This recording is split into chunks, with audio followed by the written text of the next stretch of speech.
Once upon a time in a faraway land, there was a woman writhing in pain. "Get this baby out of me," she yelled to the doctor standing nearby.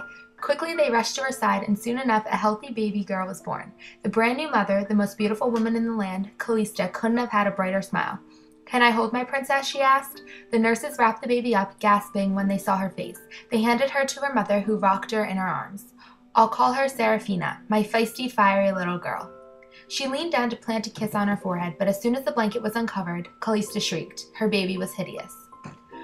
Much to Callista's dismay, Seraphina never grew any prettier. She had brought her daughter to tons of spas and salons, paid for the expertise of plastic surgeons, and taken her on shopping sprees at the finest boutiques. Nothing helped. Callista would cry every night in the hopes that her only child would one day be her pride and joy. She wanted a daughter who could be her best friend, a confidant, gossiper, and stylist. Eventually, though, she was forced to realize that her daughter would never be the gorgeous girl she imagined. There was only one solution to this terrible problem. Lock her away forever. At least there, Seraphina wouldn't have to face the cruel reality of the real world. This was the best thing for her daughter. It had to be. There were no bullies in her bedroom, no snickers or questioning glances. She was completely safe from all things evil there, wasn't she? Seraphina suffered great boredom throughout the many years of being confined to her room. At first, she fell in love with art and painted hundreds of pictures. When her calloused hands couldn't take it anymore, she took up reading, any and every book she laid eyes on. When she heard the magical sounds of the guitar, she forced herself to learn and then played for hours on end. However, one day she felt so terribly lonely and was fed up with her non-existent life. One evening, when Callista was saying goodnight to Seraphina, her daughter burst into tears. "What's the matter?" her mother said, trying to be comforting. "I'm so bored," Seraphina cried between sobs. "I hate this room and everything about it. The only companion I have is Hercules." Callista held Seraphina as she cried, but nothing could console her. "I just want a normal life and to find somebody to love." So that's exactly what Callista set off to find. Later that night, Callista was flipping through Bachelor's Weekly. After eliminating all the men who were middle-class, ugly, or poor, she selected the few that she thought would best suit Seraphina's needs. She called the agency and set up dates for when they could come visit. When everything was planned, Callista was thrilled and ran to Seraphina's room. "You'll never believe it. I promise that in just a few days you'll be happily in love and planning a wonderful wedding." Day after day, wealthy men showed up to earn a chance as the lover of the daughter of the richest woman in all the land. They arrived by boat, train, and plane from all over the globe. At first, they were impressed with Seraphina's intelligence and wit. However, when she turned around, they fled the room, disgusted at the sight of her face.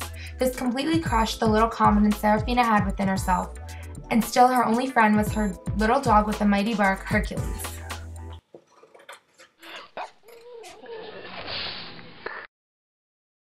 Prince Shyamalan from India was one of her worst encounters.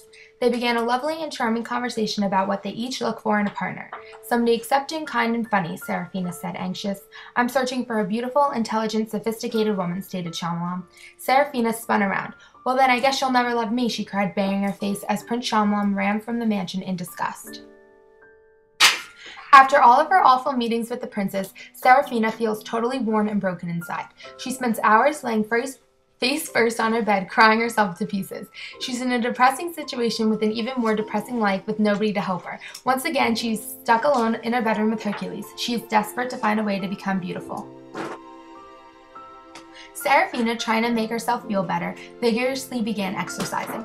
Day after day, she would lift weights and do jumping jacks and push-ups. She also started to refuse her food, thinking that if she stopped eating and worked out daily, her chances of losing weight would be higher.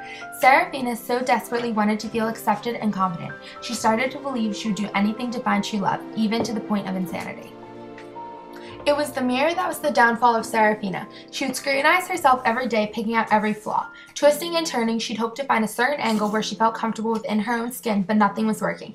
Even without food and intense workouts, she wasn't losing any weight, and she certainly looked no skinnier. Something was wrong, and something needed to be fixed. What Seraphina didn't know yet, though, was that the number on the scale was not her problem. One day, she decided she needed to find a new tactic to make herself beautiful. After rummaging through her mother's makeup drawer, she was able to find eyeshadows and blushes and more mascara than any princess could ever ask for. She sat down on a brightly lit vanity and hoped for the best. Not even 3 minutes later, Seraphina came out looking like a clown. Her cheeks were too pink, her eyelids too blue, and her lips were an awful purple. Something had to be done, and it had to be done fast. So off she went to search through her closet. Ever since her mother had been trying to find her husband, she had gone shopping to find her a beautiful look. The only problem, all the clothes were way too small. She went through different shirts and outfits, holding each up, but nothing seemed to be her size. Seraphina sighed. This was simply all her fault. If only she weren't such an ugly girl, her mother would love her, she'd be normal, and most importantly, she'd have the prince of her dreams. Eventually, Seraphina was so fed up, she simply quit. She threw her weights away, gave up on the workout attire, and settled in her room, moles and all. The only thing that she decided to continue was pushing away her food. She'd seen other girls do it before, and although her mother warned her about anorexia and hospitalization, Seraphina never thought this would happen to her. She had so much fat on her, her body would be able to function without food for a while. It had to. There was no other answer to her troubles.